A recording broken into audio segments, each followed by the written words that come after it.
بسا اوقات بہت سی محنتوں کا نتیجہ انسان دیکھتا ہے کہ ضائع چلا گیا. میں نے 10 سال محنت کی، حاصل کوئی نہیں نکلا. یہ ثمرات کیا ہیں؟ محنتیں، محنتوں کے ثمرات کا ضیاع. کوشش آپ نے کی، قسمت کی خوبی دیکھی ہے، ٹوٹی کہاں کمن، 2-4 ہاتھ جب کے لبے بام رہ گئے. Be prepared.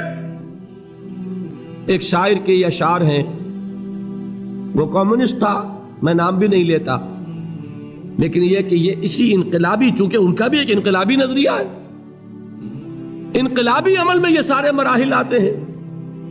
کوئی سیٹ بیک آیا، فرض کیجئے کوئی ناکامی ہو گئی، تو اپنے ساتھیوں کو دل بندھانے کے لیے یہ فصل امیدوں کی ہمدم اس بار بھی غارت جائے گی، سب محنت صبحوں شاموں کی اب کے بھی اکارت جائے گی.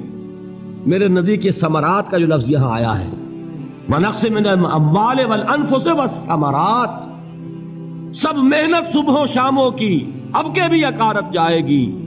دھرتی کے کونوں کھدروں میں پھر اپنے لہو کی کھاد بھرو، پھر مٹی سینچو اشکوں سے، پھر اگلی رت کی فکر کرو، پھر اگلی رت کی فکر کرو، جب پھر ایک بار اجڑنا ہے. ایک فصل پکی تو بھر پایا، تب تک تو یہی کچھ کرنا ہے. ایک مقصد ہے سامنے، انقلاب برپا کرنا ہے. ایک کوشش ناکام ہو جائے کوئی پرواہ نہیں، نیکسٹ. پھر تیار رہو ناکامی کے لیے. ایسا نہ ہو جو انگریزی میں کہتے ہیں hope for the best but be prepared for the worst. ایسا نہ ہو کہ دوسری مرتبہ ناکام ہو کے بددل ہو جاؤ، تمہاری ہمتیں جواب دے جائیں. نہیں، پہلے سے تیار رہو کہ دوسری مرتبہ بھی ناکامی آئے تو آئے، لیکن جب تک کہ کامیابی حاصل نہیں ہوتی ہمیں یہ کام کیے چلے جائیں. دیکھیے سیرت میں آیا کہ نہیں یہ واقعہ. بدر میں مسلمانوں کو فتح ہوئی تو احد میں زک پہنچی کہ نہیں؟ 70 صحابہ شہید ہوئے کہ نہیں؟ اگر ان کی ہمتیں جواب دے جاتی تو گاڑی کیسے چلتی آگے؟ تو فرمایا وَلَنَبْلُوَنَّكُمْ بِشَيْءٍ مِّنَ الْخَوْفِ وَالْجُوعِ وَنَقْصٍ مِّنَ الْأَمْوَالِ وَالْأَنفُسِ وَالثَّمَرَاتِ. ہم تمہیں لازم آزمائیں گے، خوف کی کیفیت سے، فقر و فاقے کی کیفیت سے، بھوک سے، جان کے نقصان سے، مال کے نقصان سے، محنتوں کے حاصل کے ضائع ہو جانے سے. وَبَشِّرِ الصَّابِرِينَ، اور اے نبی بشارت دیجئے صبر کرنے والوں کو.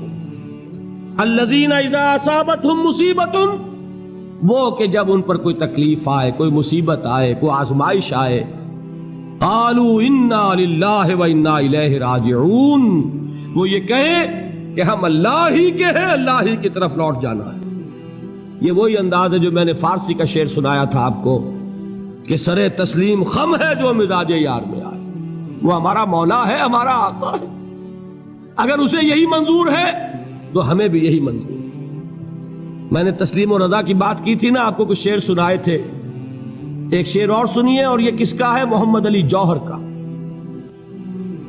ایک مرتبہ جیل گئے، ان کی ایک بیٹی جوان بیمار ہوئی، فوت ہو گئی. باہر چھوڑا انگریز نے، جاؤ بھائی دفن کر دو بیٹی کو. دوسری مرتبہ جیل گئے، دوسری جوان بیٹی اسی مرض میں مبتلا ہوئی. اب یہ جیل میں ہے، خبر پہنچی کہ دوسری بیٹی کے اوپر بھی اسی مرض کا حملہ ہوا ہے. ایک نظم لکھی ہے جس کا آخری شعر یہ ہے، تیری صحت ہمیں منظور ہے لیکن اس کو نہیں منظور تو پھر ہم کو بھی منظور نہیں. یہ ہے، جب تک یہ کیفیت نہ ہو اس میدان میں آدمی ثابت قدم نہیں رہ سکتا کہ میرے رب کو اگر یہ منظور ہے تو یہی مجھے منظور ہے، اور تیری صحت ہمیں چاہیے تو ضرور، لیکن ہمارے رب کو منظور نہیں تو ہمیں بھی منظور. راضی برضائے رب. وَبَشِّرِ الصَّابِرِينَ الَّذِينَ إِذَا أَصَابَتْهُمْ مُصِيبَةٌ قَالُوا إِنَّا لِلَّهِ وَإِنَّا إِلَيْهِ رَاجِعُونَ. نہ شود نصیب دشمن کے شود ہلاک تیغت، سر دوستہ سلامت کے تو خنجر آزمائے. اولئک علیہم صلوات من ربہم ورحمہ، یہی ہیں وہ لوگ جن پر ان کے رب کی طرف سے عنایتیں ہیں اور رحمتیں ہیں. وَأُولَئِكَ هُمُ الْمُهْتَدُونَ، اور یہی ہے وہ لوگ جو کامیاب ہونے والے ہیں، ہدایت پانے والے، ہدایت یافتہ. اسی سورہ بقرہ میں ذرا آگے چل کر، یہ تو ہے 20واں رکوع، 19واں رکوع.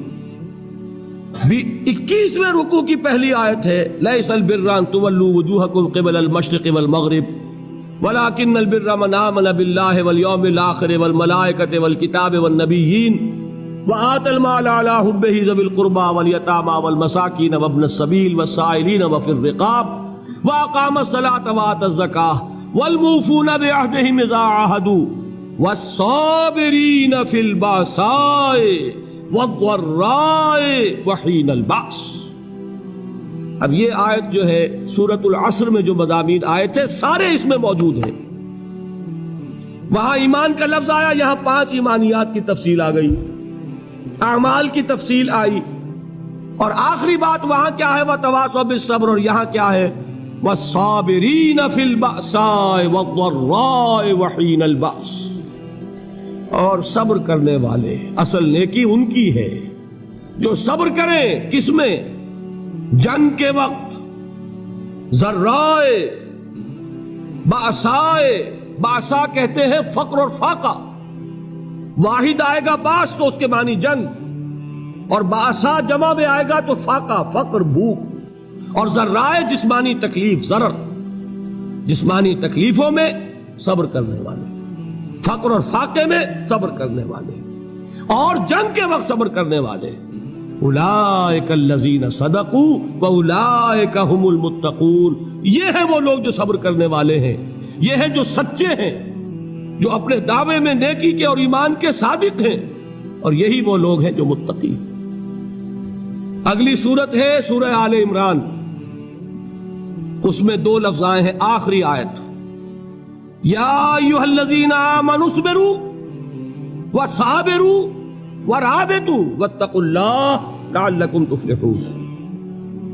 دیکھیے یہاں صبر اور صابر جو تعلق جہد اور جہاد کا ہے وہی ہے صبر اور مصابرت. صبر ایک طرفہ عمل ہے، آپ جھیل رہے ہیں، برداشت کر رہے ہیں. صبر علی المعصیہ، صبر علی الطاعہ، صبر علی الابتلاء، یہ سب کیا ہے؟ صبر. اور مصابرت کیا ہے؟ صبر کا صبر سے مقابلہ. یہ سورہ آل عمران، اب وقت نہیں ہے میں آپ کو سناتا اللہ تعالیٰ نے کیسے کیسے مسلمانوں سے کہا مسلمانوں تمہیں زک پہنچی ہے تو انہیں بھی تو پہنچی تھی. ان کے 70 نہیں مارے گئے تھے بدر میں؟ ان کے حوصلے جو ہیں وہ تو پست نہیں ہوئے، وہ اگلے سال آ گئے تم پر چڑھائی کر کے. تم کیوں اتنا برا مان رہے ہو؟ تمہارے دل اتنے زخمی کیوں ہو گئے؟ تمہیں تکلیف پہنچتی ہے تو انہیں بھی پہنچتی ہے. اپنی غیرت جو ہے ہمیں ذرا اس کا جائزہ لینا چاہیے. لوگ باطل نظریات کے لیے کتنی قربانیاں دے رہے ہیں، لوگ باطل چیزوں کے فروغ کے لیے کتنی محنتیں کر رہے ہیں. جیسا کہ میں نے ابھی کہا تھا، اسی غیرت کو چیلنج کرنے کے لیے، ذرا آپ کی حمیت دینی کو جوش دلانے کے لیے، قادیانی نوجوان کتنی تعداد میں اپنے آپ کو دین کے لیے وقف کرتا ہے، اور آپ کتنے نوجوان ہیں جو اپنے آپ کو دین کے لیے وقف کرتے ہیں، اور ہوں وہ کھاتے پیتے گھرانوں کے لوگ. یہ نہیں ہے کہ اگر کوئی اور کام نہیں کر سکتا تو پھر یہ ہے کہ وہ دین کے کام میں لگ جائے. باصلاحیت لوگ، کھاتے پیتے لوگ، ذہنی استعداد رکھنے والے لوگ، اونچے گھرانوں کے لوگ وہ وقف کریں اپنے آپ کو دین کے لیے. اس کے بغیر کیسے باہر آ جائے گی، کیسے رونق آ جائے گی؟ تو دنیا میں باطل نظریات والے جو ہیں یہ بات کہی گئی ہے مسلمانوں تم اگر توحید کے لیے لڑ رہے ہو، دیکھتے نہیں ابو جہل کو، اس نے گردن کٹوائی ہے شرک کے لیے، شرک کے لیے گردن کٹوائے، اور تم توحید کے لیے گردن کٹوانے کو تیار نہ ہو. اس نے گردن کٹوائی کہ نہیں کٹوائی؟ اور کس طرح کٹوائی ہے؟ جو کہ بڑا متکبر قسم کا، فرعون قسم کا شخص تھا. جب گردن کاٹنے لگے تو کہتا ہے ذرا نیچے سے کاٹنا تاکہ جب تم نیزے کے اوپر چڑھاؤ میرے سر کو تو اونچا نظر آئے، معلوم ہو سردار کا سر. وہ بدبخت مرتے ہوئے بھی جو اس کی کیفیت تھی نا، اس کو ذہن میں رکھیے. تو یہ اس لوگوں نے قربانیاں دی، جانیں دی. تو فرمایا اگر تم ان سے زیادہ قربانی نہیں دو گے، جو نوٹ کر لیجئے اس کو، مجرد اگر حق کو غالب کرنا اللہ کے ذمے ہو تو آنے واحد میں غالب کر دے گا، تمہیں تکلیف ہی دینے کی ضرورت نہیں. سمجھ رہے؟ کیا اللہ کے مقابلے میں کوئی باطل کی طاقت ٹھہر سکتی ہے؟ یہ تمہارے ایمان کا امتحان ہے، یہ تمہارے خلوص کی آزمائش ہے، یہ تمہارے امتحان کا ثبوت درکار ہے کہ اللہ تعالیٰ دیکھنا چاہتا ہے تم اس کے لیے اپنی جانیں قربان کرنے کو تیار ہو کہ نہیں، تم اس کے لیے تن من دھن لگانے کو تیار ہو کہ نہیں۔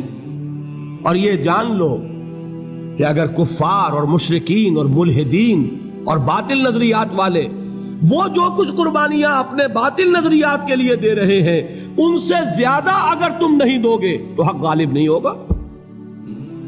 انہوں نے جو صبر کیا ہے اپنے باطل نظریات پر، اگر تم اس سے زیادہ صبر کا ثبوت نہیں دو گے اپنے اس حق پر تو حق غالب نہیں ہوگا۔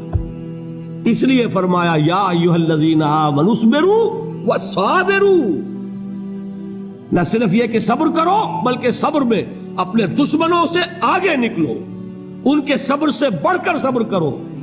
وَرَابِطُوا، مرابطہ کہتے ہیں چوکس رہنا، ہوشیار، پہرا دو، ایسا نہ ہو کہ دشمن جو ہے غفلت میں تمہارے اوپر کوئی حملہ جو ہے کر بیٹھے۔